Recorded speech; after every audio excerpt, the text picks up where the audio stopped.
اور مسلم شریف کی وہ حدیث بھی یاد کر لیں، نبی علیہ السلام نے فرمایا جس کے دل میں رائی کے دانے کے برابر بھی تکبر ہوا جنت میں نہیں جائے گا۔ صحابہ پریشان ہو گئے، عرض کہ یا رسول اللہ بعض اوقات ہماری خواہش ہوتی ہے کہ ہمارے کپڑے اچھے ہوں، ہماری جوتیاں اچھی ہوں، بن ٹھن کے رہنا ٹشن ٹیٹ، تو آپ نے فرمایا یہ تکبر نہیں ہے، اللہ بھی خوبصورت ہے اور خوبصورتی کو پسند فرماتا ہے، تکبر یہ ہے کہ تم حق بات سے اناد کرو۔ مجھے پتا چل گیا کہ بخاری مسلم میں نماز کا طریقہ رفع الیدین سے لکھا ہوا ہے، اب میں اکڑ میں آ جاؤں میں حق سے اناد کر رہا ہوں۔ مجھے پتا چل گیا قرآن میں ایاک نعبد و ایاک نستعین لکھا ہے، پھر بھی میں بابوں کو پکار رہا ہوں مدد کے لیے، میں متکبر ہوں۔ حق بات سے اناد کرو، یہ ہے تکبر، اور دوسروں کو حقیر جانو۔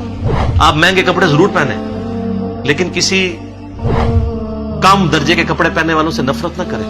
اسی لیے دیکھیں آپ کو اسلام نے کتنا پابند کیا ہے۔ ایک غیر مسلم مسلمان ہوا، اس امریکن، اس نے ترجمہ اس کی کتاب کا میں نے پڑھا تھا، سر تسلیم خم ہے، بڑی رکت انگیز اس کی سٹوری ہے، جس کے میں نے بتایا تھا فجر کے وقت اٹھنے کے لیے اس نے 3 گھڑیاں رکھی ہوئی تھی۔ وہ کہتا ہے جب میں نماز پڑھنے کے لیے مسجد میں گیا نا تو مجھے اسلام کی اس بات کی حکمت سمجھ آئی کہ نماز میں پاؤں سے پاؤں کیوں جوڑنے ہیں۔ وہ کہتا ہے میں چٹی چمڑی، میرے ساتھ ایک کالا حبشی آ کے کھڑا ہو گیا، میرے دل میں ایک چیز آئی، جب بندہ رکوع میں جاتا ہے کالے اور سفید پاؤں تو بندے کو تھوڑی سی نفرت گھن آتی ہے نا، تو کہتا ہے مجھے رکوع میں جا کے حکمت سمجھ آئی کہ اسلام نے میرا تکبر توڑا ہے، کہ اللہ کی بارگاہ میں پہنچ کے سب برابر ہیں، ایک ہی صف میں کھڑے ہو کے محمود و یاز۔ لیکن آپ کے یہاں پہ عاشقان رسول کو اس سنت کا ہی نہیں پتا، ایون آپ پاؤں ملا لیں تو وہ 2 فٹ دور کھڑے ہو جاتے ہیں آپ سے۔ صحیح بخاری میں 725 نمبر حدیث ہے، شل ذکو کے الفاظ ہیں کہ نبی علیہ السلام جب صف سیدھی کراتے ہیں ہمارا پاؤں سے جڑ جاتا، لیکن وہ اہل حدیث والا بھی نہ جوڑے، وہ اتنی زور سے جوڑتے ہیں کہ پاؤں میں درد نکل آتی ہے۔ جسٹ جوڑنا ہے، بس آپ کا ایک پاؤں سے پاؤں مل جائے کہ بیچ میں شیطان داخل نہ ہو، جو بخاری میں آتا ہے۔ تو سنتوں کی کتنی حکمتیں ہیں، ان سے محبت کریں تو اللہ خوبصورت ہے اور خوبصورتی کو پسند کرتا ہے۔ لیکن یہ ٹشن ٹیٹ آپ ضرور رہیں، لیکن ٹشن ٹیٹ وہ رہیں جو نبی علیہ السلام چاہتے ہیں، اپنی مرضی کا ٹشن ٹیٹ نہیں۔ وہ ایک بڑی پیاری حدیث ہے، آپ سنیں گے جھوم اٹھیں گے۔ وہ حدیث ہے جی سنن ابی داؤد کے اندر، مسند امام احمد کے اندر، المستدرک الحاکم میں ہے۔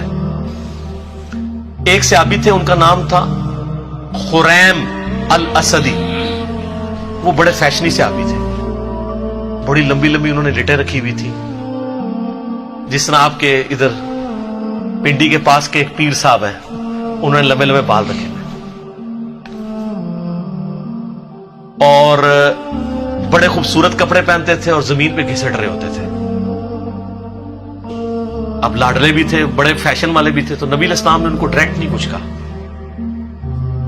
آپ تھوڑا توقف بھی فرماتے تھے۔ آپ نے صحابہ کرام نے کہیں ذکر کیا حضرت خریم کا نا کہ جی ان کی دیکھیں جتنی لمبی لمبی لٹیں ہیں اور یہ تو ابو داؤد کے الفاظ ہیں، مسند احمد کے المستدرک الحاکم میں نبی علیہ السلام فرمایا خریم تو بڑا اچھا آدمی ہے، بس ایک اپنے بال چھوٹے کروا لے اور اپنی تہمت کو ٹخنوں سے اوپر کر لے اور آدھی پنڈلیوں تک کرے تو کیا ہی بات ہے۔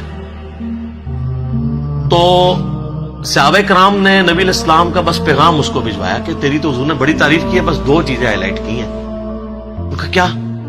کہا یہ بال، اب بالوں سے آپ کو پتا ہے نوجوانوں کو کتنا پیار ہوتا ہے۔ سر یہی وابی میں اور صحابی میں فرق ہے، یہی بابی اور صحابی میں فرق ہے۔ آپ بابوں کے پیچھے چلتے ہیں، صحابہ کرام نبی علیہ السلام کے فرمان کے پیچھے چلتے تھے۔ آپ کی مسلمان عورت کو مرتے دم تک پردے کی اہمیت سمجھانی پڑتی ہے۔ صحابیات کو ایک دفعہ پتہ چلتی تھی، وہ کہتی تھی لبیک یا رسول اللہ، یا رسول اللہ حاضر ہے جو آپ نے کہا، سمعنا واطعنا۔ تو حضرت خریم نے اس طرح لیا اور اپنے بال جو ہیں وہ کانوں کی لو تک کر دیے۔ بالوں سے کتنی نوجوانوں کو محبت ہوتی ہے، اور اپنی تہمت ٹخنوں سے اوپر کر کے آدھی پنڈلی تک لے گئے۔ اور صحابہ کہتے ہیں ہم نے پوری زندگی پھر ان کے نام نمے بالوں میں ان کو دیکھا ہے اور نہ کبھی ان کی تہمت ٹخنوں سے نیچے ہوئی ہے۔ اور یہاں مسلمانوں سے آپ نعرے لگوا لیں جی غلامی رسول میں موت بھی قبول ہے، نعرے لگاتے ہیں نا،